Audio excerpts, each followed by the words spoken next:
Poor mum takes her daughter to buy a used backpack with 25, but a young billionaire sees them and does something unbelievable. The bell on the thrift store's door chimed as Helena pushed open the foggy glass entrance. The smell of old clothes and forgotten furniture filled her nostrils.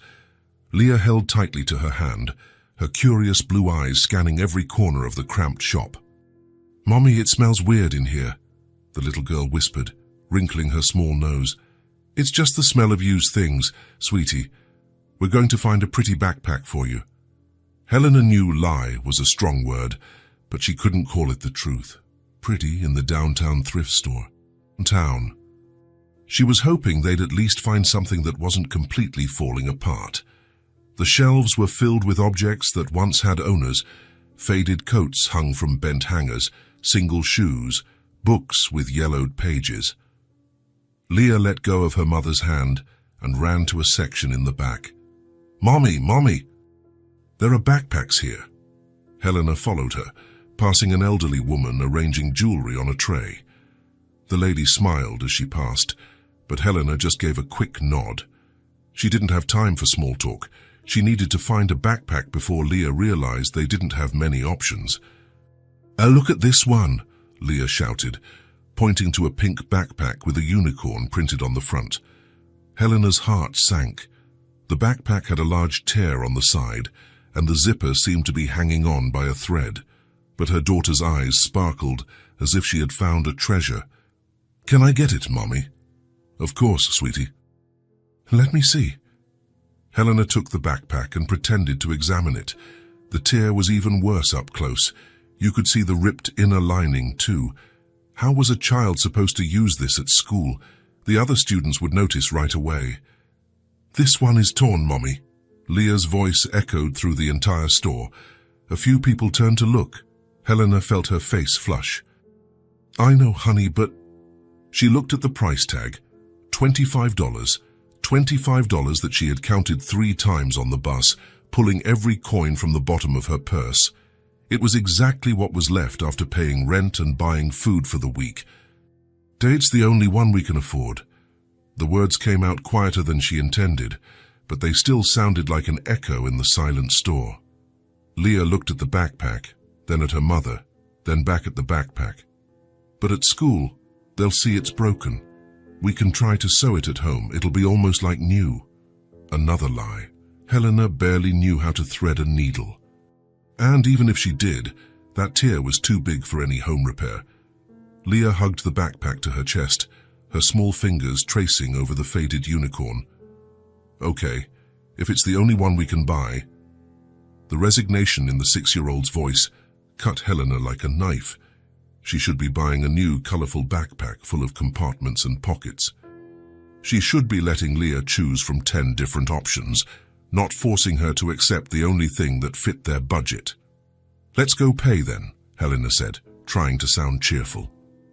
They walked to the counter where the elderly woman waited with a gentle smile.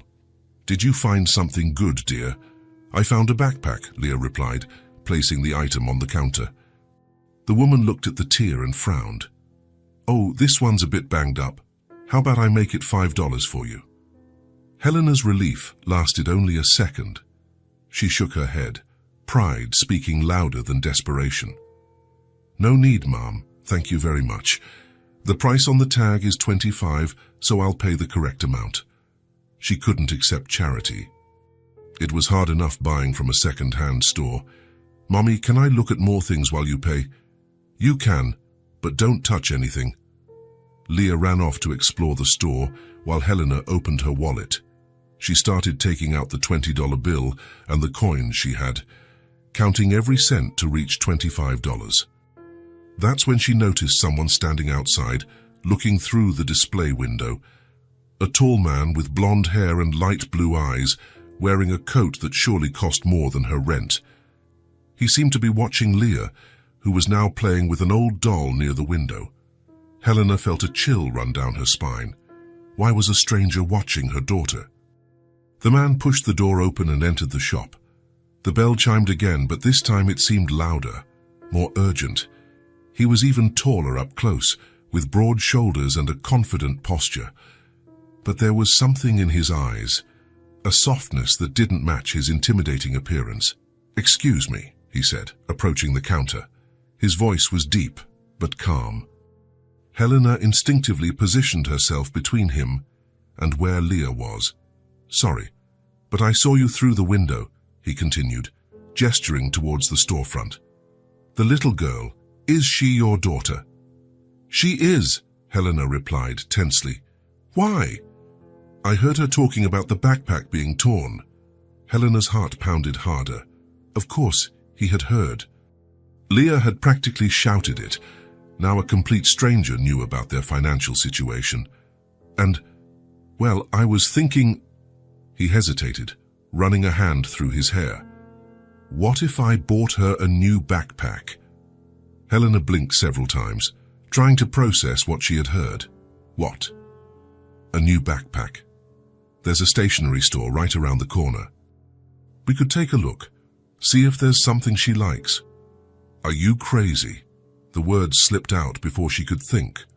The man smiled, and for the first time since he entered, Helena noticed his smile was genuine. "Maybe a little," he admitted. "But it's nothing weird, I promise. I just want to help." "Why would you do that?" "You don't even know me." He was silent for a moment, looking out the window. When he turned back, his eyes seemed heavy with memories. "Someone did this for me once. Now it's my turn."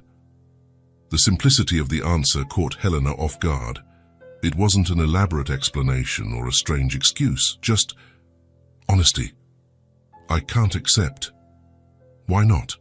Because I don't know you. Because I don't know what your intentions are. Because it's weird for a complete stranger to offer help." "Exactly." He nodded, as if he understood perfectly. "Look, I get your concern. If I were you, I'd be suspicious too. How about this? We go to the store together. You choose the backpack, I pay, and then we each go our own way. No contact, no personal information, nothing." Helena looked at Leah, who was still playing with the doll, oblivious to the conversation.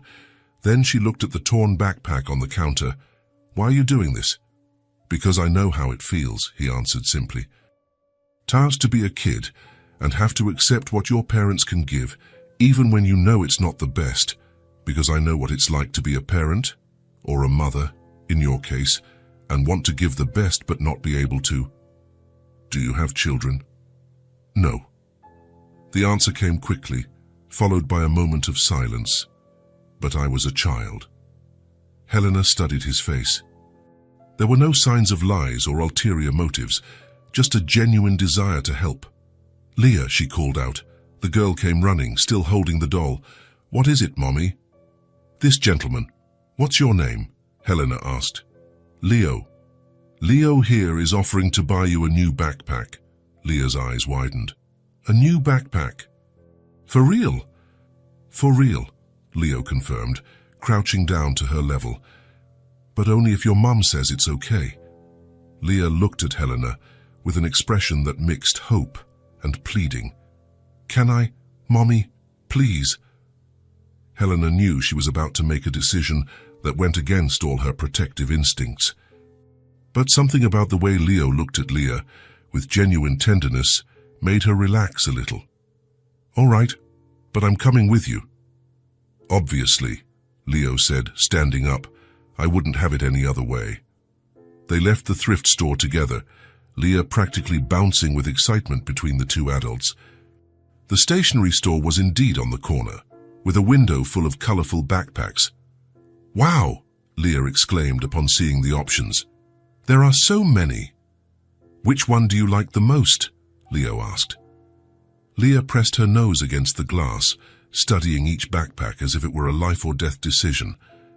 That pink one with stars, or the purple one with the cat, or... "Oh, look at that blue one." Leo laughed. "How about we go inside so you can see them up close?"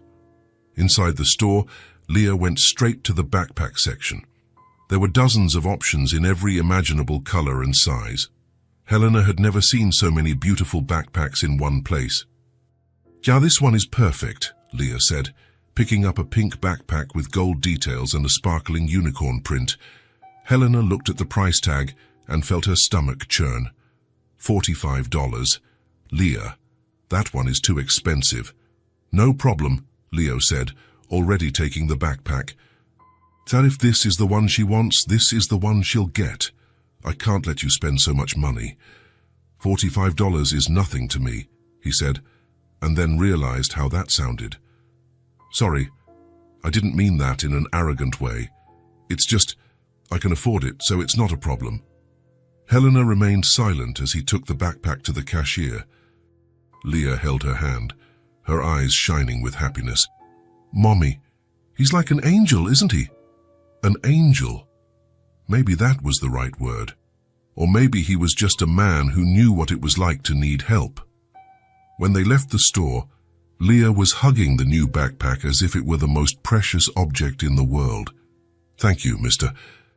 Leo, she said, looking up at him with adoration. You're welcome, little one. I hope you enjoy it very much. They stopped on the sidewalk, an awkward moment of farewell between strangers who had shared something special. Thank you, Helena finally said. Seriously, thank you.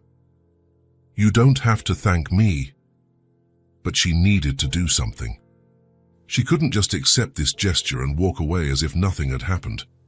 Look, I know you said we'd each go our own way, but how about having dinner with us tonight? It's the least I can do to thank you.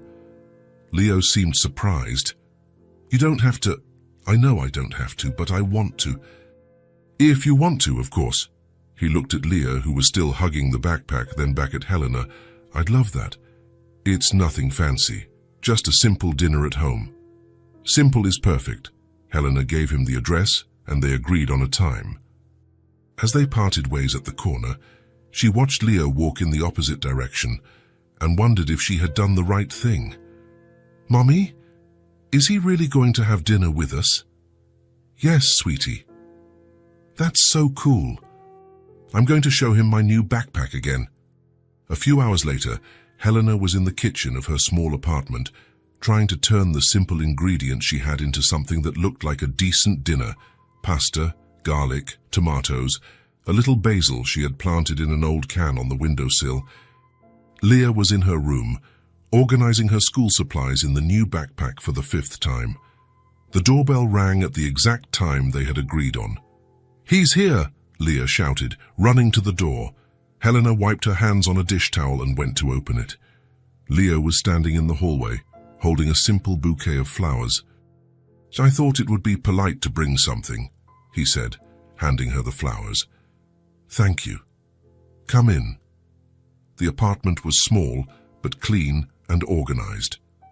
Leo looked around with interest, with no visible judgment. It smells good in here. It's just simple pasta, Helena said, feeling strangely nervous. So I hope you like it. I'm sure I will. During dinner, Leo proved to be an easy guest. He asked questions about Leah's school, laughed at the stories she told, and helped serve the food without being asked. When Helena placed the plate of pasta in front of him, Leo froze for a moment, just looking at it. My mom used to make pasta like this, he said, his voice softer. Simple, but it felt like a feast. There was something in the way he spoke that made Helena pay attention, a nostalgia that went beyond a casual memory. Did she like to cook? She did, and she was good at it, even with few ingredients. He took a bite and closed his eyes. She was a cleaner. She worked in several houses during the day, came home tired, but always made a point of cooking something delicious for me. She must have been a good mother. She was the best, raised me alone, with very little money, but with a lot of love. He opened his eyes and looked at Helena, like you're doing with Leah. The comment caught Helena off guard. She didn't expect the conversation to take such a personal turn. I try. No, you succeed. You can see it in the way she looks at you, the way she feels safe. My mother used to look at me the same way. Helena felt a lump in her throat. It had been a long time since someone had acknowledged her efforts as a mother. Thank you, she murmured. The rest of the dinner passed in lighter conversation, with Leah dominating the table by telling stories from school and showing drawings she had made. Leo paid genuine attention to every word, asking questions and laughing at the right moments. When it was time for him to leave, Helena found herself hesitating at the door. "Thank you again, for the backpack and for being so kind to us. I should be thanking you for the dinner. It's been a while since I've had a meal made with so much care." Leah gave Leo a farewell hug, which he returned with a tenderness that surprised Helena. "Bye, Mr. Leo. Thank you for the most beautiful backpack in the world." "Bye, Leah. Take good care of that backpack, okay?" After he left, Helena stood at the door for a moment, trying to understand what had happened that day. A stranger had entered their lives, changed everything in a matter of hours, and now had left again. But something told her this wouldn't be the last time she saw Leo. Helena was washing the breakfast dishes when the doorbell rang. Monday, 8:30 in the morning. Who could it be so early? She dried her hands on the towel and went to the door, peeking through the peephole. Leo was standing in the hallway, holding a brown paper bag. "Leo?" she said, opening the door. "What are you doing here?" "Good morning," he smiled, looking a bit sheepish. "I was passing by the market and thought you might like some fresh fruit." Helena looked at the bag, then back at him. "You were passing by the market at 8 in the morning." "Well, I wake up early," he defended himself, holding out the bag. "It's apples, bananas, some grapes, nothing much." Leah came running from her room, still in her pajamas. "So who is it, Mommy?" "Oh, it's Mr. Leo." "Hi, Leah." Leo crouched down to her level. "I brought some fruit for you guys." Leah's eyes lit up when she peeked inside the bag. "Wow, red apples. They're my favorite." Helena sighed. How was she going to refuse now? "Come in," she said, stepping away from the door. "But just for a few minutes. Leah needs to get ready for school." Leo came in and went straight to the kitchen, as if he already knew the apartment. He started taking the fruit out of the bag and arranging it in a bowl on the counter. "You didn't have to do this," Helena said, watching him carefully arrange the fruit. "I know. But I wanted to—" There was something in the simplicity of his answer that made Helena stop questioning. She just watched as he finished organizing everything. "Can I have an apple now, Mommy?" Leah asked. "After your school snack," Helena answered automatically. "But it looks so good," Leo laughed. "It'll be there when you get back. And it'll probably be even tastier after you've studied hard." Leah made a face but agreed. She ran to her room to get changed while Helena prepared the new backpack. "Thanks for the fruit," Helena said as Leo prepared to leave. "But you really don't have to." "I don't have to, but I want to," he repeated. "So I'll see you later." On Wednesday, Helena was trying to do something about the kitchen faucet that wouldn't stop dripping. She had tried tightening everything she could, but the drip continued. The doorbell rang. This time, when she opened the door, Leo was holding a toolbox. "Seriously?" Helena asked, incredulous. "I heard you on the phone yesterday talking about the faucet," he explained. "I thought I could take a look." "You were listening to my phone conversation." "Not on purpose. I was coming up the stairs when you were talking to someone at the door. About calling a plumber." Helena remembered the conversation with her upstairs neighbor. She had complained about the faucet and about not having money to call a professional. "And you thought you could fix it."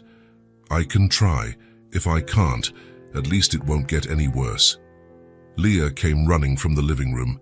"Leo, you came to visit me." "Hi, little one. Actually, I came to fix your mum's faucet. Do you know how to fix faucets?" "I know a few things," he smiled, showing the toolbox. "My mum always said a man needs to know how to fix things around the house." Helena hesitated. On one hand, she really needed the faucet fixed. On the other, it was strange to let a man she barely knew tinker with her apartment's plumbing. "Please, Mommy," Leah begged. "That dripping sound won't let me sleep." "All right," Helena gave in. "But if you break something, I'll pay to have it fixed," Leo guaranteed. He worked on the faucet for almost an hour, explaining to Leah what he was doing and letting her hold some of the tools. When he finished, the dripping had completely stopped. "How did you learn to do that?" Helena asked, impressed. "YouTube," he replied, putting the tools away. "And some trial and error over the years." "How much do I owe you?" "Nothing. I just had to replace a little washer." On Saturday, Leo showed up with a box of homemade cookies. "You made these?" Helena asked, suspicious. "I bought them," he admitted, laughing. "But I thought we could have some coffee together." This time, Helena didn't even question it. She just opened the door and let him in. Leah ran to hug him as soon as she saw him. "Uncle Leo!" she shouted, throwing herself at his legs. Helena stopped in the middle of the room. "Uncle Leo?" "That's what I call him," Leah said, matter-of-factly. "He's like an uncle, right?" Leo looked as surprised as Helena. "Do you mind?" he asked, looking at her. I don't know," Helena answered honestly. It happened so fast. I can ask her not to call me that if you prefer." Helena looked at Leah, who was hanging onto Leo's arm, smiling as if he had been part of the family for years. "No, it's okay." "If she wants to call you that..." They had coffee at the small kitchen table, Leo and Leah talking about cartoons while Helena watched. It was surreal how well they got along, as if they had always known each other. "Uncle Leo, can you play with me later?" Leah asked. "Of course." "What do you want to play?" "Hide and seek." After coffee, Helena watched Leo and Leah play in the living room. He hid behind the sofa, making exaggerated noises for her to find him easily. The girls' laughter filled the apartment with a joy Helena couldn't remember feeling before. It was strange. Having someone there, occupying the space that had always been just for the two of them. But it was also nice, comfortable in a way she hadn't expected. Later, while Helena was preparing lunch, Leo leaned against the kitchen counter. "Need any help?" "No, everything's under control," she replied, stirring the rice in the pot. But he stayed anyway. They talked about simple things, the weather, the neighbors, the shows Leah liked to watch. Nothing deep but pleasant. "Why do you keep showing up here?" Helena asked suddenly. Leah was silent for a moment. "Honestly, I don't know. I just know that I like being here. With you two. But you must have a life." "Work, friends, family. I have work," he said simply. "But no family. And friends. Well, most of my friends only care about money and business." Helena stopped stirring the rice and looked at him. "And it's different here. Completely.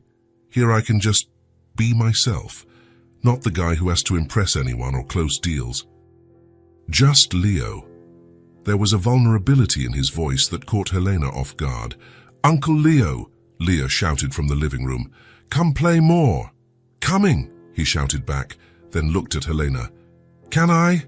"You can." Helena continued cooking, listening to the laughter coming from the living room. It was confusing to have someone coming in and out of their lives so naturally. Confusing, but also touching. Maybe she was starting to get used to his constant presence. Maybe it wasn't so bad to have someone to fix faucets, bring fruit, and make Leah laugh. Maybe Leah was becoming part of their routine, and maybe that wasn't a bad thing. It was Tuesday night when the rain started. Helena was at the living room window, watching the drops run down the glass, when she saw Leo standing at the building's entrance. He wasn't trying to shield himself from the light drizzle, just standing there, hands in his pockets, looking at the grey sky. Leah had been asleep in her room for over an hour. Helena hesitated for a moment, then grabbed an umbrella and went downstairs. "Are you going to stand there all night?" she asked when she got close to him. Leo turned, seeming to snap out of a trance. "Helena, sorry, I didn't mean to bother you." "You're not bothering me, but you're getting wet." She opened the umbrella over both of them. Leo was tall enough that she had to stretch her arm. "Thanks," he murmured. They stood in silence for a few minutes, just watching the rain fall on the empty street. It was one of those quiet weeknights when the city seemed to slow down. I was thinking about my mom, Leo said suddenly. Helena looked at him. There was something different about his face, a sadness she had never seen before. Do you want to talk about her? Leo ran a hand through his wet hair. She passed away 2 years ago. I'm sorry. Thank you. He took a deep breath. Sometimes I wonder what she would say about all this.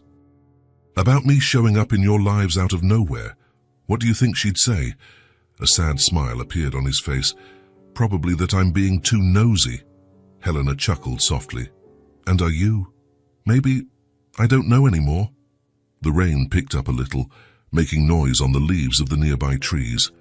Helena adjusted the umbrella to better cover them both. Why don't you tell me about her? She suggested. Leo was quiet for so long that Helena thought he wouldn't answer. When he finally spoke, his voice was lower. My mum cleaned houses. He paused, as if testing how the words sounded out loud. She worked for wealthy families, cleaning their huge houses while I was at school or with neighbors. She'd come home with her hands cracked from cleaning products, her back aching from bending over to scrub floors. Helena remained silent, sensing he needed to talk. I used to hate it when my classmates asked what my mum did. I'd make up stories, say she worked in an office or a store, anything but the truth. Were you ashamed of her? Not of her. Never of her. The answer came quickly and firmly. I was ashamed of our situation, of our poverty, of the way people looked at us. A gust of wind blew the rain sideways. Helena held the umbrella tighter. When I started to succeed in business, I promised her she would never have to work again, that I would take care of her, give her everything she deserved after so much sacrifice. Leo stopped talking again, staring at the wet street. And what happened? I promised she would never have to work again, that I would take care of her. His voice was getting heavier. But just as life started to change, she got sick. Helena felt her heart ache. There was so much pain in those simple words. Was it fast? Very lung cancer. In 6 months, she was gone. He closed his eyes for a moment, and she was gone without seeing any of what I achieved. The silence that followed was heavy. Helena could only hear the sound of the rain and his breathing next to her. She knew you loved her, Helena finally said. Did she? I'm sure of it. Mothers always know. Leo looked at her. How can you be so sure? Because I see how you treat Leah, how you treat me. Someone who was raised with love knows how to give love. He studied her face in the dim light of the streetlight. She worked so hard to give me what she could. Clean clothes, food on the table, a roof over our heads. She never complained, even when I knew she was exhausted, just like you do with Leah. The comparison seemed to catch Leo by surprise. It's different. I chose to have a career, to build something. My mom, she just did what she had to do to survive. And you think there's any difference? Do you think her love for you was less because she cleaned houses? Leo didn't answer immediately. Sometimes I wonder if she would be proud of who I've become, if it's worth having achieved all this when she's not here to see it. Of course she would be proud. How do you know? Because she raised a man who stops at a store to buy a backpack for a strange child. Who shows up with fruit unasked, who fixes faucets and plays hide and seek. Helena turned to face him. She raised someone who knows how to take care of people. That's more important than any financial success. Leo looked at her for a long moment. Thank you, he finally said. For what? For listening to me. For understanding. The rain was easing up, turning into that almost imperceptible drizzle that made everything look blurry and soft. We all carry scars, Helena said softly. Are yours because of Leah's father? She nodded. Among other things. Do you want to talk about it? Maybe another day, Leo smiled, the first genuine smile of the night. All right. I have time. They stood there for a few more minutes, sheltered by the umbrella, watching the silent city. They didn't need to fill the silence with words. Sometimes just being present was enough. I think we should go up, Helena said when the rain stopped completely. "You're right." They walked to the building's entrance. When they reached the elevator, Leo hesitated. "Thank you for coming down. For listening. You don't have to thank me." "Yes, I do. It's been a long time since I talked about her with anyone." She sounded like an amazing woman. She was. Leo smiled again. "I think you two would have gotten along." The elevator doors opened. Helena got in first, Leo right behind. "Are you sure you don't want to come up for some tea?" she offered.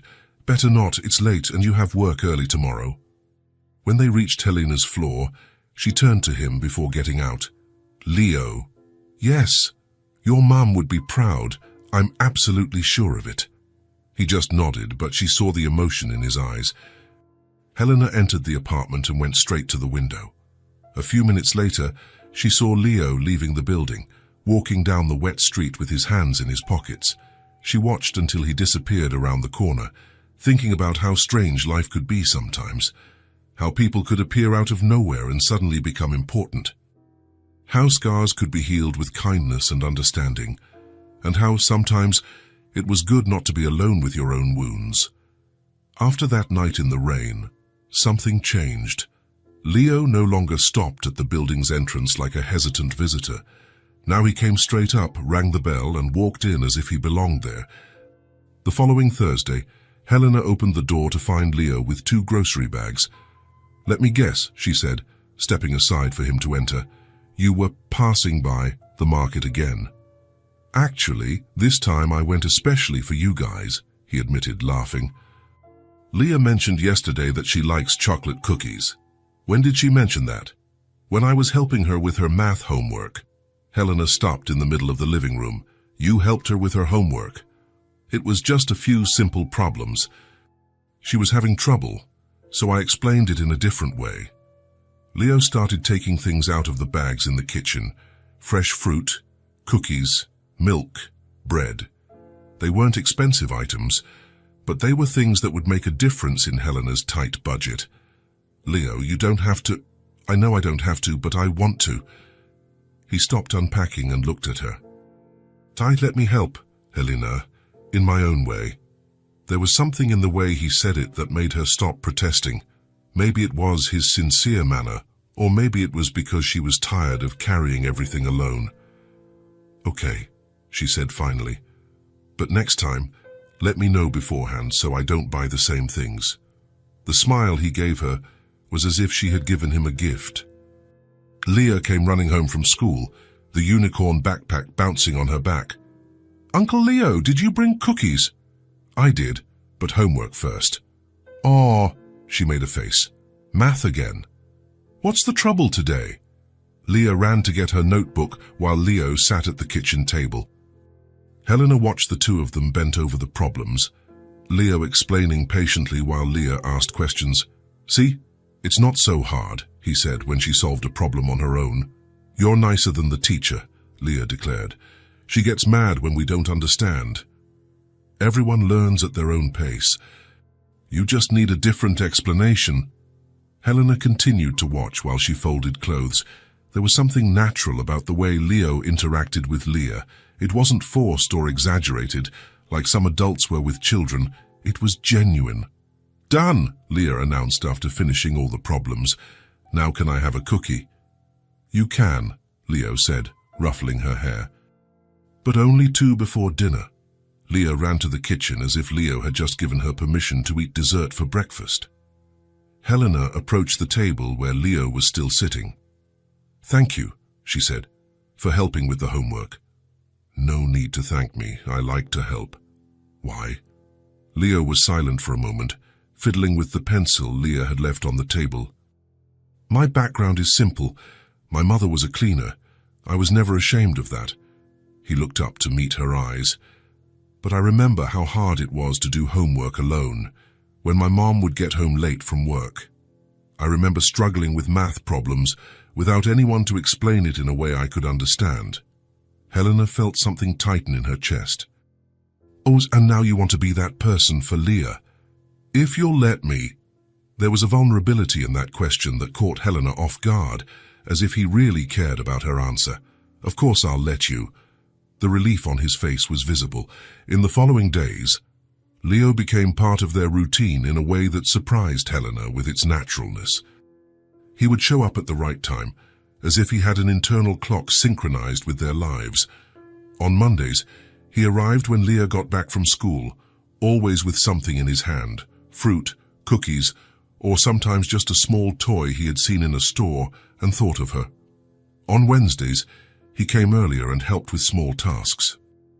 He fixed the sticking door lock, changed a burnt-out light bulb, and organized the shelves Helena never had time to arrange properly. On Saturdays, he spent the whole morning there. He helped with the house cleaning, played with Leah, and stayed for lunch. "Don't you have other things to do on the weekends?" Helena asked one Saturday, as he washed the dishes and she dried. "That I do," he answered simply, "but I'd rather be here." Helena studied his profile. Leo never talked about work when he was there. He never answered the phone, never mentioned meetings or appointments. It was as if he left his entire professional life outside when he entered the apartment. "What do you do for a living?" she asked suddenly. "What do you mean?" "Work." "You never talk about it." Leo stopped washing the plate in his hand. "I have a company," he said finally, "but I don't like to talk about work when I'm here."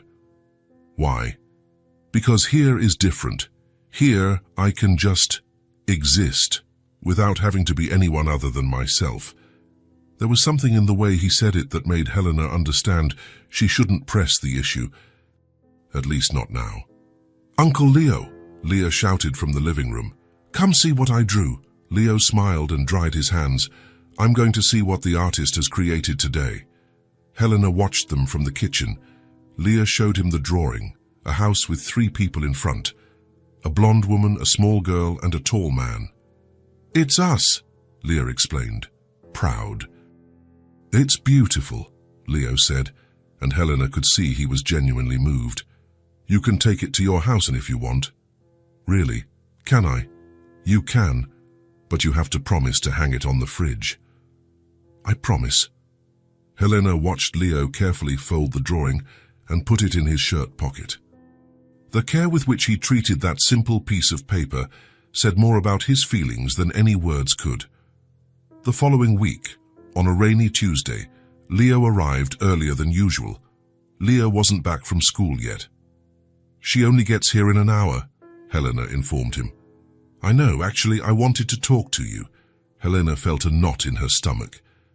Serious talks never started well in her experience. "About what?" "About me spending so much time here. If it's bothering you." "It's not bothering me." "Are you sure? Because I notice that sometimes you get tense when I show up." Helena sighed. He was right. Sometimes she did get tense, but not for the reasons he thought. "It's not because I don't want you here," she explained. "It's because I'm not used to having help, to depending on someone. You're not depending on me." "I'm not," Leo thought for a moment. "Maybe a little, but it's not a bad thing. We all need help sometimes." "Then what if you decide to stop coming? What if you get tired of all this?" The question came out before she could think it through. It was the fear she had been carrying since he started showing up frequently, the fear of getting used to it and then being left alone again. "Helena," Leo said, sitting next to her on the sofa, "I'm not going to stop coming." "Unless you ask me to stop." "How can you be so sure?" "Because for the first time in a long time, I have a place where I feel at home." There was a raw honesty in this confession that made Helena really look at him. Leo wasn't just a rich man being kind. He needed this just as much as they did, Leo. "I know it must be strange. A complete stranger entering your lives like this, but He paused, as if searching for the right words. "I care about you. Genuinely. About you and Leah. And if that means I'll be here every day, bringing fruit and helping with homework, then that's what I'm going to do." Helena studied his face. There was no lie there, no ulterior motives. Just a man who had found something he was looking for, without even knowing he was looking. "All right," she said finally, "but I have one condition." What is it? Stop bringing so much food. My fridge can't handle it. Leo laughed, and the tension in the air dissolved. I can do that. Leah arrived from school a few minutes later, complaining about a difficult science test. Leo immediately offered to help her study, and soon the two of them were spread out on the living room floor with books and notebooks. This photosynthesis thing is so complicated, Leah complained. It's simpler than it looks, Leo said. How about we do an experiment? An experiment? Let's see if we can find some materials to show how plants make food. Helena watched Leo explain scientific concepts using forks, spoons, and glasses of water. Leah paid attention as if he were telling the most fascinating story in the world. Now I get it, she exclaimed when he finished the demonstration. Great. You're going to ace the test tomorrow. Uncle Leo, you could be a teacher. You think so? I do. You explain things better than any teacher at my school. Leo looked at Helena over Leah's head, and she saw something cross his face. A surprise, as if he had never considered he could be good at something other than business. Later, after dinner, Leah asked Leo to stay a little longer. Can we make a fort? She asked, with those pleading eyes that were impossible to refuse. A fort, Leo repeated. With sheets and pillows. My mom used to make them with me when I was little. Helena felt her face flush. It was true. She used to make forts in the living room when Leah was younger, before life got so busy and tiring. I can teach you, Leah offered, already running to get sheets. Leo looked at Helena. Do you mind if I mess up your living room? Of course not.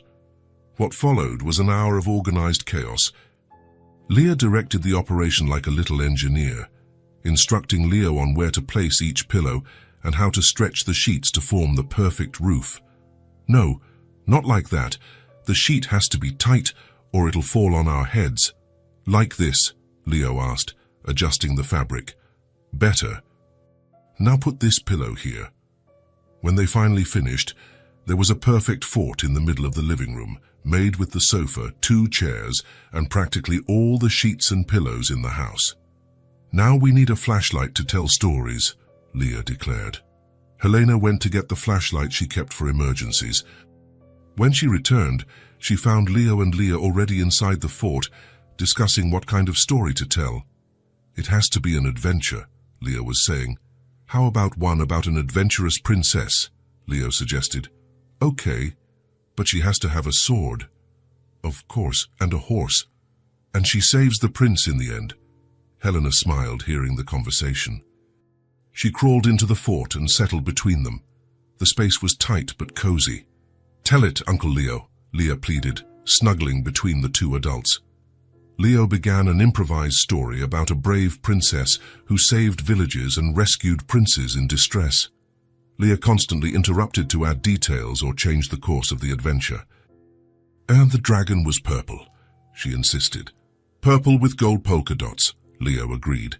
Incorporating every suggestion, Helena found herself laughing along with them, more relaxed than she remembered being in a long time.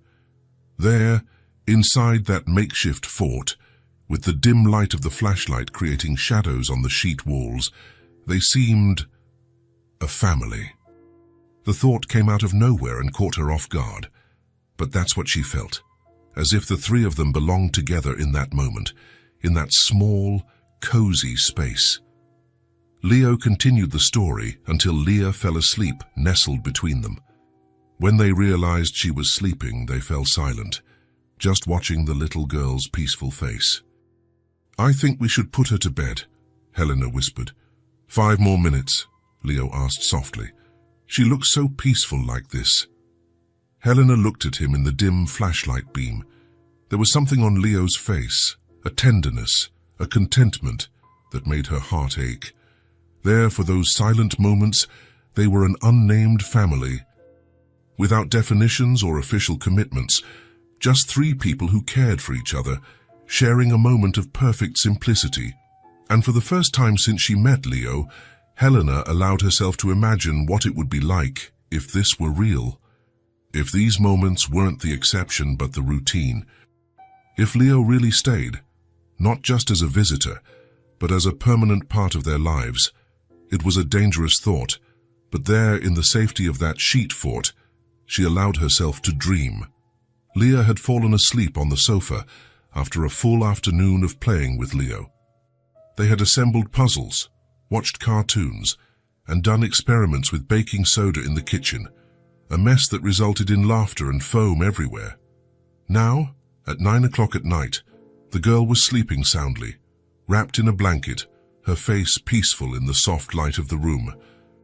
Leo was sitting in one of the armchairs, just watching her sleep with an expression Helena couldn't quite decipher. She had a perfect day, Helena said softly, settling onto the sofa next to Leah's feet. Me too, Leo replied, without taking his eyes off the girl. There was something in his voice, a melancholic softness, that made Helena pay attention. She watched him in silence for a few minutes. Leo seemed lost in thought, his blue eyes fixed on Leah, but as if he were seeing something more. "What are you thinking about?" Helena finally asked. Leo took a while to answer. When he did, his voice was lower than usual. "About how strange it is to find something you didn't even know you were looking for." "What do you mean?" He finally looked away from Leah and met Helena's eyes. "Can I tell you something? Something I've never told anyone?" Helena nodded, feeling the seriousness of the moment. Leo leaned forward, resting his elbows on his knees. "I have a company," he began. "I built it from scratch, and after my mother died, I put all my energy, all my time, all my life into it." He paused, looking at his own hands. "I achieved everything I could. Money, success, recognition. I have a big house, expensive cars, bank accounts that most people can't even dream of." Helena listened in silence, realizing he needed to talk. "For years, I thought that was it. That success would fill the void my mother left when she died. That working until I couldn't anymore, building something big, would make me feel complete."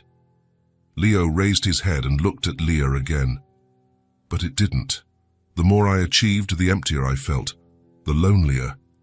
He took a long pause, as if deciding whether to continue. "I miss something, having a family." The words hung in the silent air of the room. Helena felt her heart race, but she said nothing. "I always thought it wasn't for me," Leo continued.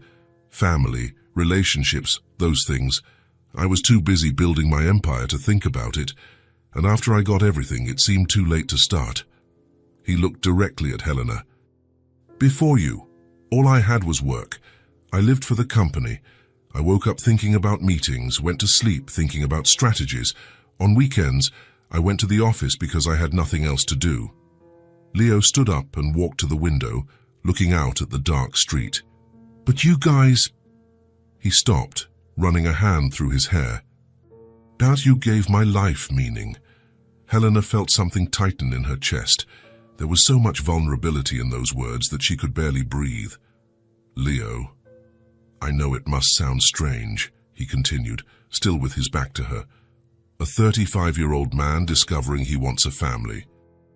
Discovering that all the success in the world is worthless if you have no one to share it with." He turned to face her. "But that's how I feel when I'm here. Like I've finally found what was missing." Helena stood up too, moving closer to him. Leo looked more vulnerable than she had ever seen him. "Tyas, are you sure about what you're saying?" "Absolutely," the answer came without hesitation. "I know our situation is complicated. I know I appeared in your lives out of nowhere and turned everything upside down." He gestured to the apartment around them. "I know you have every right to send me away and say I'm being too invasive. But I needed you to know." "Know what?" "That this isn't a game for me. That when I help Leah with her homework, when I fix your faucet, when I bring fruit, it's not because I feel guilty about my privilege or because I want to be the good guy." Leo took a step closer. "It's because I care genuinely about both of you. More than I've cared about anything in a long time." Helena studied his face in the dim light of the room. There was no lie there, no manipulation, just a man who had found something he didn't know he was looking for and was afraid of losing it. "What if I told you I care about you too?" she asked softly. The relief that washed over Leo's face was visible. You do? Instead of answering with words, Helena reached out and took his hand. Their fingers intertwined naturally, as if they had done it 1,000 times before. Leo looked at their joined hands, then back at her face. What does this mean? He asked. Oh, it means that maybe you're not the only one who found something they didn't know they were looking for. They stood like that for a long moment, holding hands in the middle of the living room, Leah sleeping peacefully on the sofa beside them. They didn't need words. The silence said everything that needed to be said. There was a mutual understanding there, a recognition that something important was happening between them, something that went beyond attraction or convenience, something real. And now, Leo finally asked. Now we see where this goes, Helena replied. No rush, no pressure. Leo smiled, the first genuine smile of the night. I can live with that. They pulled apart when Leah stirred on the sofa, murmuring something unintelligible in her sleep.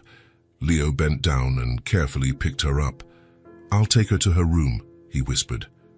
Helena watched him carry Leah across the room, the ease with which he held her, as if he had done it hundreds of times.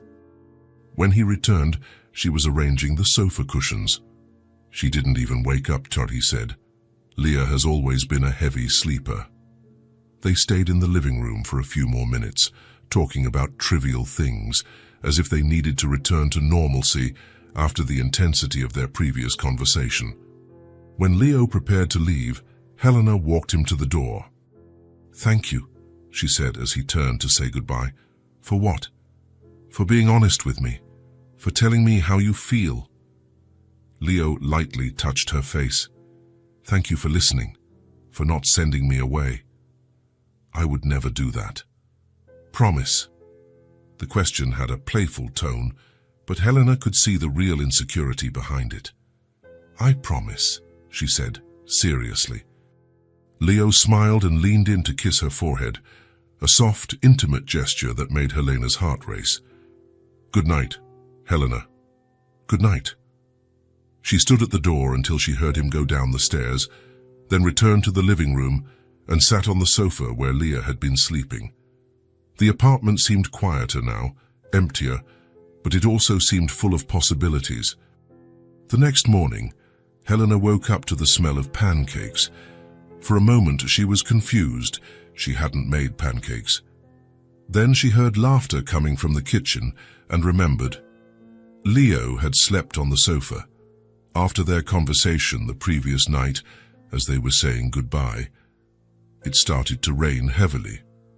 Helena offered for him to stay, and he accepted. It was natural, with no ulterior motives, just two adults being practical about the weather.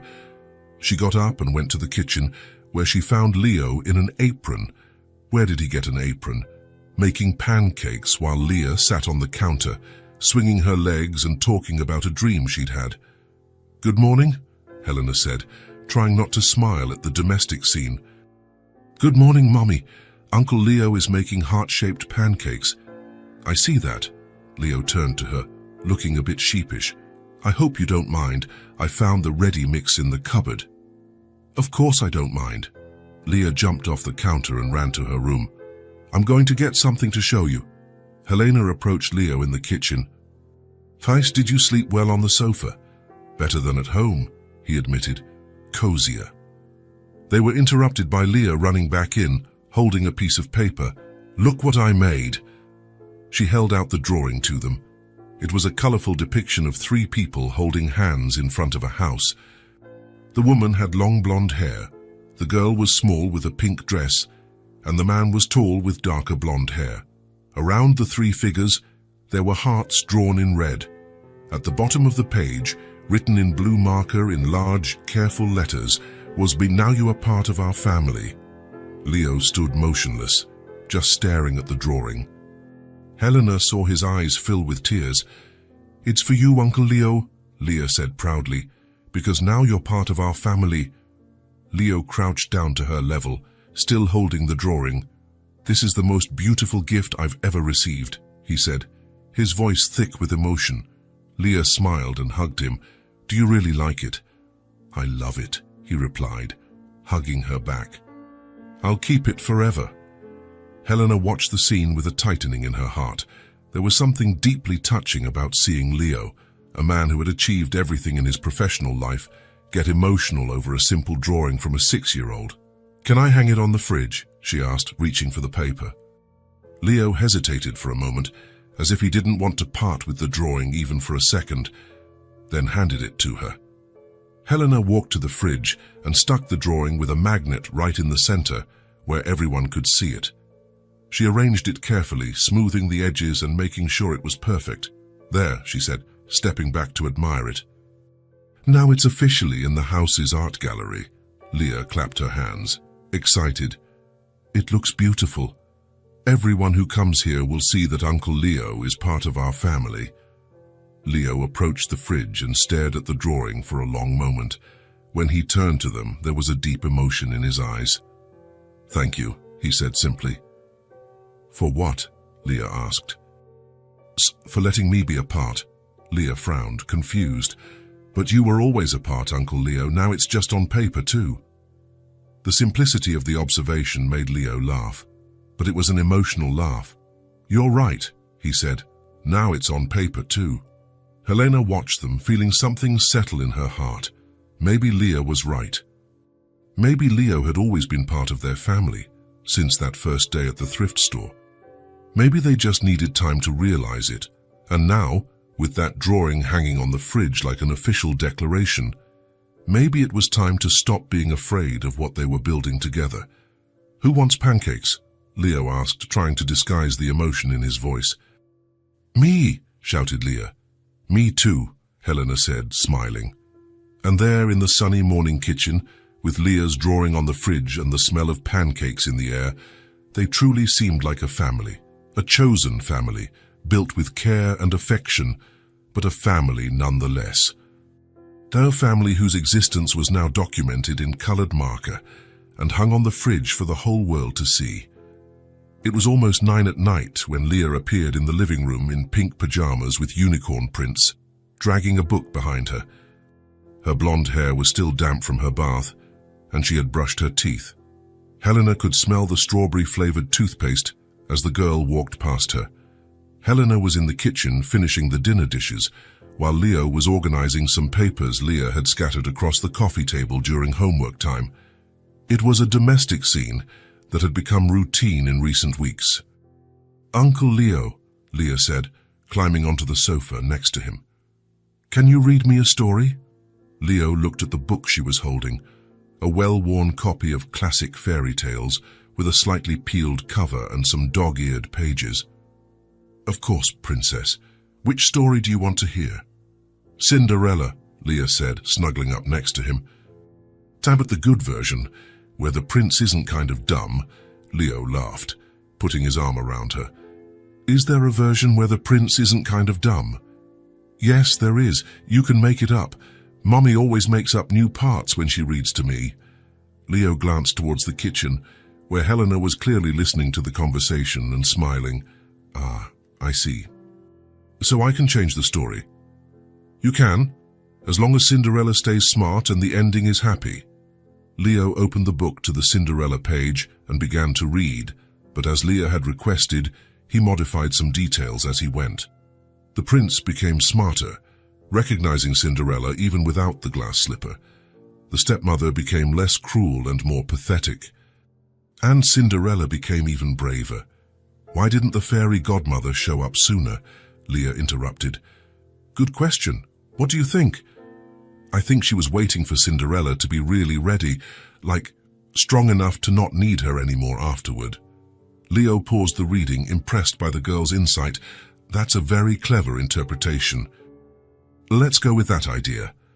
He continued the story, incorporating Leah's suggestion. Leah listened with full attention, occasionally interrupting to suggest changes or ask questions about the characters, and they lived happily ever after, Leo concluded, closing the book. "But not the boring happily ever after," Leah added. "The happily ever after where they keep growing together. Exactly. The kind of happily ever after that's worth it."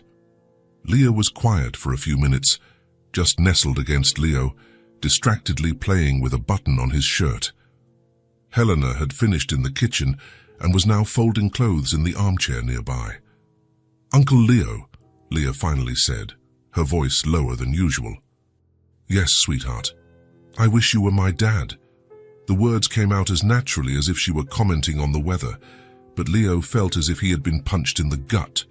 He stopped breathing for a moment, looking at the top of Leah's blonde head.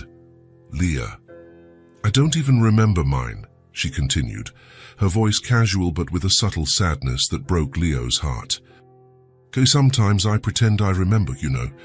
When the other girls at school talk about their dads, I make up some memories, but I really don't remember anything." Leo glanced quickly at Helena, who had stopped folding clothes and was watching the two of them. "You would be a much better dad," the girl continued, shifting to look directly at Leo. "As you teach me things, play with me, help me with homework, and you make Mommy smile in a way I've never seen before." Leo felt his throat tighten. Without a second thought, he hugged her tightly, pulling her closer. Leah let herself be completely embraced, resting her head on his chest and sighing as if she were finally home. "Don't you are the most special girl in the whole world," Leo murmured against her still damp hair. "Any father would be proud to have a daughter like you." "But I wish it were you," Leah said, her voice muffled against his shirt. "You already take care of us anyway, and you make heart-shaped pancakes. And when I have nightmares, you always know what to say." Leo closed his eyes, trying to control the emotion that threatened to overflow. "Leah," he said finally, still hugging her, "can I teach you something important?" "You can. It doesn't matter what the papers say. It doesn't matter what's written on certificates or documents. What really matters is what's in here." He gently placed his hand over her heart, and in here. He placed his hand over his own heart. "Love doesn't need a signature or a stamp to be real. Do you understand?" Leah pulled back a little to look at him, her blue eyes serious and thoughtful. "You mean you're already my dad in my heart, even without it being official?" "I mean I love you as if you were my daughter from the first day I met you, and that love is the most real thing in the world." A slow, radiant smile spread across Leah's face. "I love you too, Daddy Leo."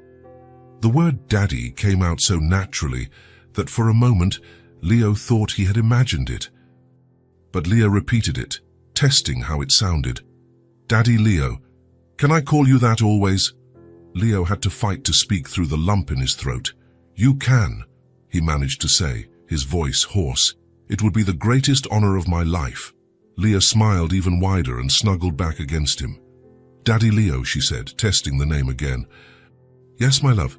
Tomorrow, can you teach me how to ride a bike? Mommy tries it, but she gets too nervous." Leo laughed, looking at Helena, who was clearly trying not to cry. "Of course I can. That would be perfect. And can you come to the school meeting next week? It's about parents and their jobs. I want to tell everyone about you." Leo felt his heart tighten again, but this time with pure joy. "I would love to go. If your mum lets me, of course." "She'll let you. She likes you as much as I do." "And what are you going to say about my job?" Leo joked. "I'm going to say that you're an expert in fixing broken things," Leah said seriously. "Not just faucets and locks, heart things too." The observation was so perceptive that Leo was left speechless. "How did you get so wise?" "I learned from Mommy, and from you too." Leah yawned and closed her eyes, still nestled against Leo. He continued to stroke her hair, watching as she completely relaxed. "Daddy Leo," she murmured, already half asleep. "Yes, Princess. Do you promise you won't leave, like the other dad did?" The question was like a stab to Leo's heart. He looked at Helena, who had tensed up in the armchair. "I promise," he said, firm and clear. "I promise I will never leave. You're stuck with me forever." "Good," Leah whispered. "I like being stuck with you." He continued stroking her hair until he was sure she was asleep. Only then did he realize Helena was standing at the entrance to the living room, watching them. "How long have you been there?" he asked quietly. "Long enough," she replied, approaching the sofa. Long enough to hear you promise you'll never leave. Helena, Let's put her to bed first, she said softly. Then we'll talk. There are some things you need to know. Leo carefully picked Leah up. The girl murmured something unintelligible in her sleep, but didn't open her eyes. He carried her to her room, followed by Helena, and laid her in bed. Helena helped cover her with the light blue comforter. The girl snuggled into the pillow, a small smile still visible on her face. "Good night, my love," Helena whispered, kissing her daughter's forehead. "Good night, princess," Leo murmured, doing the same. They left the room silently, closing the door slowly. Back in the living room, Leo sat on the sofa, suddenly nervous. Helena sat next to him but kept a small distance. She was quiet for a moment, as if organizing her thoughts. "She called you Daddy," she finally said. "Yes." "And you accepted?" "Yes, I hope you're okay with that." Helena shook her head. "I am. But there are things about her biological father that you need to know." Leo turned to face her, bracing himself to hear something difficult. "Her father left when Leah was 2 years old," Helena began, her voice calm but laden with old pain. "It wasn't a normal separation. He just decided he didn't want that life anymore." She paused, taking a deep breath. "One morning, Leah woke up asking for her daddy, as she always did. I went to look for him and found a note on the kitchen table. 2 lines saying he had decided to start a new life somewhere else, that he wasn't ready to be a father." Leo felt anger rising in his chest, but he kept his voice controlled. "Did he ever contact you again?" "Never. Never called. Never sent a birthday card, a Christmas present, nothing, as if Leah never existed to him." Helena glanced towards the room where Leah was sleeping. For a long time, she asked about him constantly. "When is Daddy coming back? Why doesn't Daddy call? It broke my heart every time, Leo." "How did you explain it to her?" "By lying," Helena said with a sad smile. "I told her he had traveled far away for work, that maybe one day he would come back. I made up stories about letters that got lost in the mail." She wiped away a tear that had escaped. "I kept lying until she stopped asking. And when she stopped, it was almost worse, because I knew some part of her had given up hope." Leo felt his chest tighten, imagining little Leah waiting for someone who would never return. "After that," Helena continued, "she became wary of adult men. Not that she was rude, but she wouldn't open up. She didn't form attachments. When neighbors or my friends tried to talk to her, she was polite but distant. Until now," Leo said quietly. "Until you." Helena looked at him directly. "You are the first man she has let in since then, the first one she has trusted enough to call Dad." There were tears in Helena's eyes, but also relief. "That's why I needed you to know. When she calls you Daddy, it's not a joke. It's the most serious thing in the world to her." Leo took Helena's hands. "It's the most serious thing in the world to me, too," he said firmly. "Helena, I would never do to her what her biological father did. Never. I know. You know. I know. Because I see how you look at her, how you genuinely worry when she's sad, how you remember the little details she mentions." Helena squeezed his hands. "You're not here out of obligation or guilt. You're here because you chose to be, and that choice makes all the difference." Leo leaned in to kiss her forehead. "Thank you for telling me, for trusting me with her story. Thank you for being exactly the man she deserves to have as a father." They sat in silence for a few minutes, just holding hands, processing the weight of the conversation. "Leo," Helena said finally. "Yes?" "When she asked you about the school meeting." "Yes." "Do you really want to go?" "Knowing that she'll probably announce to the whole class that you're her daddy," Leo smiled. "I wouldn't miss it for the world. In fact, I'm looking forward to everyone knowing that I'm Leah's dad. Even knowing it'll be official after that. Especially because of that." Helena smiled too. "So it's official," she said. You're Leah's daddy. And you. How do you feel about all this? Helena thought for a moment. Relieved, immensely relieved. Happy in a way I haven't felt in years. A little scared, but mostly grateful. Grateful that she found someone who truly loves her. I'm going to stay, Leo promised. Forever, if you'll have me. We'll have you. In fact, we couldn't send you away even if we wanted to. Later, after Leo left, Helena went to check on Leah one last time before going to bed. The girl was sleeping soundly, but there was a small smile on her face. Her blonde hair was spread across the pillow, and she was holding a small teddy bear that Leo had given her. Helena carefully adjusted the comforter and gently kissed her daughter's forehead. "Good night, sweetheart," she whispered. "You finally have a real daddy, one who will stay forever." And for the first time in a long time, Helena went to bed, knowing that her daughter was completely safe and loved. Not just by her, but by someone who had chosen to love them genuinely. Someone who would stay no matter what happened. Someone Leah could call Daddy, without fear of being abandoned again. Leah's school was decorated with colorful banners and balloons when Leo and Helena arrived on Friday morning. It was Family Day, an annual event where children presented projects about their families to parents and guardians. Leah had worked on her project all week, but refused to show what she was doing. "It's a surprise," she would say every time Leo or Helena tried to peek. She would disappear into her room with markers, construction paper, and glue, only emerging to ask for help with difficult words to spell. "I'm nervous," Leo admitted as they walked toward the school entrance. "Why?" Helena asked, adjusting her purse on her shoulder. "What if she says something that makes people question our situation?" Helena stopped walking and turned to him. "Leo, you are her father. In every way that matters. Don't let anyone make you think otherwise." "But legally?" "Legally doesn't matter today. Today is about family." "And we are a family." Leo took a deep breath and nodded. Helena was right. Leah's teacher, Mrs. Mendez, greeted them at the classroom door. "So glad you could make it." Leah was very excited for today's presentation.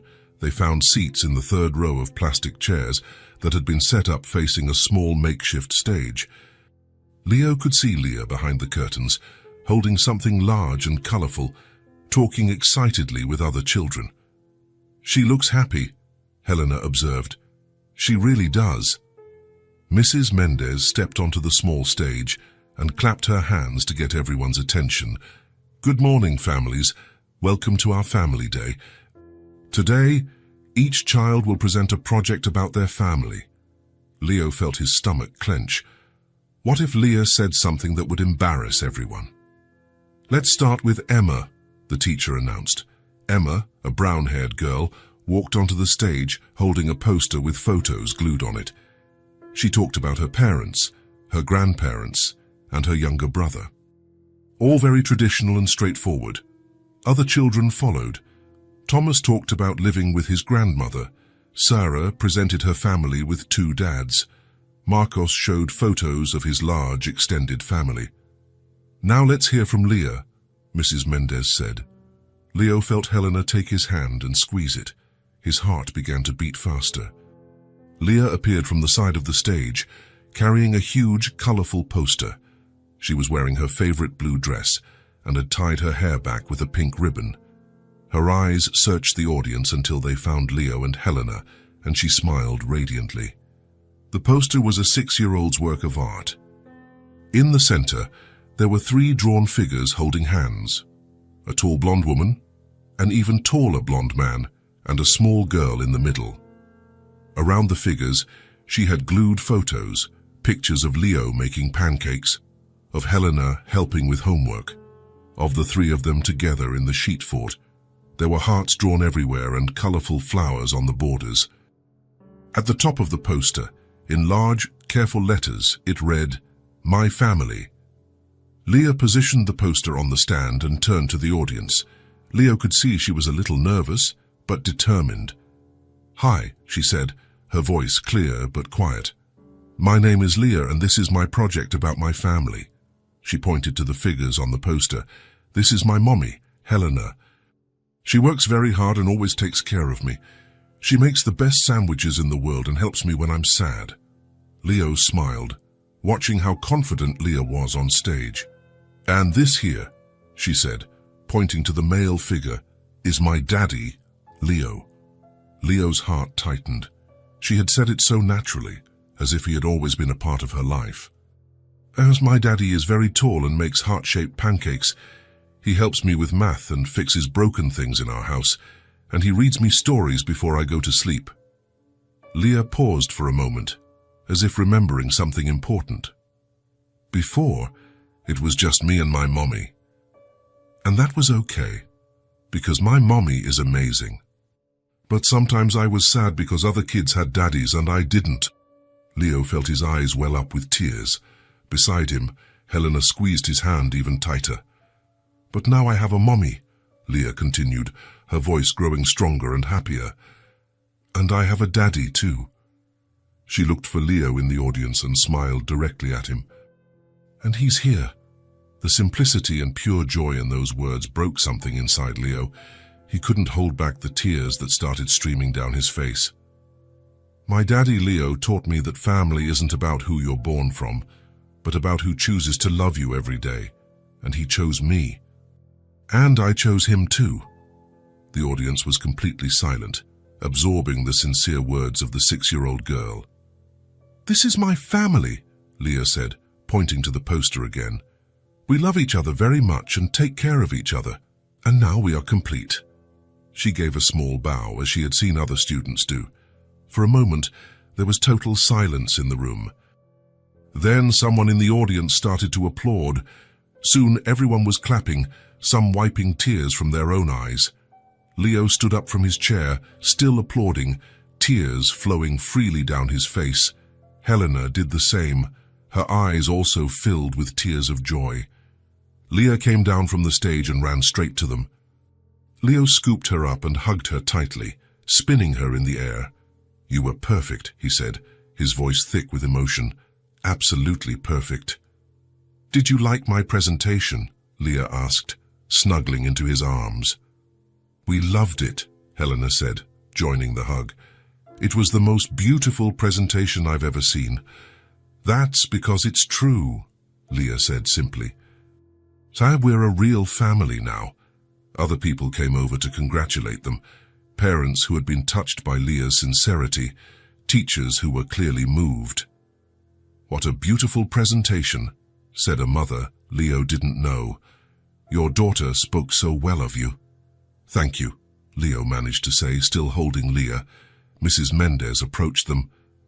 "Folita worked very hard on this project, but more importantly, it's clear she feels very loved and secure. That makes all the difference." When the presentations were over, Leo, Helena, and Leah stayed for a few extra minutes, looking at the poster that was still on the stage. "Can I take my poster home?" Leah asked. "Of course," Helena said. "So I will hang it in a special place, on the fridge next to my family drawing." "Perfect," Leo agreed. As they walked back to the car, Leah in the middle, holding both their hands, Leo reflected on how his life had completely changed in just a few months. "What are you thinking about?" Helena asked, noticing his thoughtful expression. "About how we got here," Leo said. "About how a torn backpack changed everything." "It wasn't the backpack," Leah said, swinging their hands as she walked. "It was you choosing to be kind. Mommy always says that kindness attracts kindness." "Your mommy is very wise," Leo said. "And my daddy is too," Leah added. When they got to the car, Leah insisted on holding her poster the entire way home. "Daddy Leo," she said when they parked. "Yes, Princess." "Thank you for being my dad." Leo turned in his seat to look at her. "Thank you for letting me be your dad," he replied. "It's the most important job I've ever had, and you're very good at it," Leah said, smiling. Later that night, after Leah had gone to sleep, Leo and Helena sat on the sofa, the poster now hanging prominently on the fridge next to the previous drawing. "She surprised us today," Helena said, snuggling up next to Leo. "When she said, 'And he's here,' I saw your tears. The whole audience saw them. I don't care. It was true. I was there. I will always be there. Helena kissed his cheek. I know, and she knows too. That's what she meant today, that she's finally sure she has a dad who won't leave. Leo pulled Helena closer. We really are a family now, aren't we? We always were, Helena said. We just needed time to realize it. A whole family, chosen and deserved, Leo murmured. Exactly, Helena agreed, and nothing is going to change that. From the bedroom they could hear Leah's soft breathing, sleeping peacefully, knowing her family was complete, and for the first time in their lives, Leo and Helena knew with absolute certainty that they were exactly where they were meant to be. The change happened gradually, like everything in their lives. There was no rush or pressure. It was natural, organic, as if it were the inevitable evolution of something that had been happening for months. It started with Leo spending more and more nights at Helena and Leah's small apartment. First, it was a night here and there when it was too late to drive. Then it was entire weekends. Eventually, he realized he was only going to his own house to pick up clean clothes. This is kind of ridiculous, he said one Sunday morning while folding shirts. I have a huge house and I'm living in this tiny apartment. Do you have a problem with our tiny apartment? Helena joked. That's not it. It's just that my house has space. Leah could have her own room. You could have more comfort. Leah, who was drawing at the kitchen table, stopped coloring. Are we going to live in your house, Daddy Leo? Only if you want to. There's no rush to decide. I want to, Leah exclaimed immediately. Can I decorate my own room? You can decorate it however you want. You can paint the walls pink if you like. And can we take all our drawings from the fridge? All of them. We'll even need special frames for the most important ones. Leo's house was indeed large. 3 bedrooms, a spacious kitchen, a large living room with a fireplace. Leah ran from room to room, exclaiming over each discovery. There's a huge bathtub, she shouted. And a window in the bedroom that looks out onto the garden. But it was in the kitchen that Helena felt it could work. It was cozy despite its size, with an island in the center and a large table near the window. What do you think? Leo asked quietly, while Leah explored the garden. It's beautiful, Helena admitted. But are you sure? 2 women invading your space, Helena. This house has never been a home. It was just a place where I slept between workdays, but with you here, now it can be a real home. The move took 3 weeks. Leo hired a moving company, but Helena insisted on packing the personal items. Leah supervised the whole process, ensuring her drawings and toys were handled with care. This teddy bear has to go in the same box as my books, she instructed. They're friends. On the official moving day, something magical happened. Leo's house, which had always seemed cold and formal, suddenly came to life. Helena's colorful pillows mixed with his neutral sofa. Leah's children's books spread across the bookshelf that once held only business manuals. The small table where they did homework found a perfect spot in the living room. It looks perfect, Helena said. It looks like a real house, Leo agreed. The most special moment was when Leah insisted on personally transferring all the drawings from the old fridge to the new one. Leo watched her place each one in the right spot, explaining the importance of each position. This one has to go in the middle, she said, holding the family drawing. It's the most important one. How about we put this one in a special frame? Leo suggested. Leah's eyes widened. A real frame, like an important painting. Exactly, because it is an important painting. The next day, Leo returned with a beautiful frame, simple but elegant. Together, they placed Leah's drawing inside and hung it in the center of the new refrigerator door. Now everyone who comes here will see that we are a family, Leah said proudly. The first few weeks were a constant discovery. Leah loved having her own room, but often ended up sleeping with Leo and Helena when she had nightmares. Leo didn't mind. In fact, he loved waking up to find a small child curled up between them.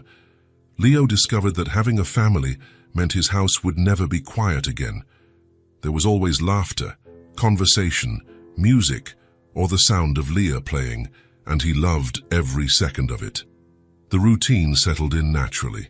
Leo would wake up first and start breakfast. Helena would join him with a cup of tea, and they would talk quietly about their plans for the day. One morning, about a month after the move, Leo was making pancakes when Helena entered the kitchen with her usual cup of tea. It was Saturday, and the sunlight streamed through the large windows, creating golden patterns on the floor. "Good morning," she said, kissing his cheek before sitting at the kitchen island. "Good morning, did you sleep well?" "Better than ever." Leah came running into the kitchen, already dressed in a yellow dress and holding her unicorn backpack, the same backpack Leo had bought for her months ago, but which was now filled with history and memories. "Good morning, family," she announced as she did every morning. "Good morning, princess," Leo replied. "Pancakes? Always heart-shaped? Would it be any other way?" Leah sat next to Helena, swinging her legs and telling a story about a dream with flying horses. Leo listened as he cooked, watching Helena ask interested questions. This was his family. This was his home. This was his life. When he finished making the pancakes, Leo turned and paused for a moment. Helena was helping Leah arrange papers in her backpack, their two blonde heads bent over the table. The morning light illuminated them, creating a perfect scene. In the center of the refrigerator door, Leah's framed drawing smiled at him. Around it, other drawings and photos created a collage of real family life. "Daddy Leo, are you okay?" Leah asked, noticing he had stopped. Leo looked at them, his two favorite women in the world, sitting in the kitchen of the house that was now truly a home. "I think I finally," he began, his voice thick with emotion, his eyes welling up, "have a home." "And a family." Helena smiled, reaching out her hand to him. "You always did, you just needed to find us." Leah jumped off her chair and ran to hug his legs. "And we found you too, Daddy Leo, in the store with the torn backpack, remember?" Leo laughed, hugging her back. "I remember. Best day of my life."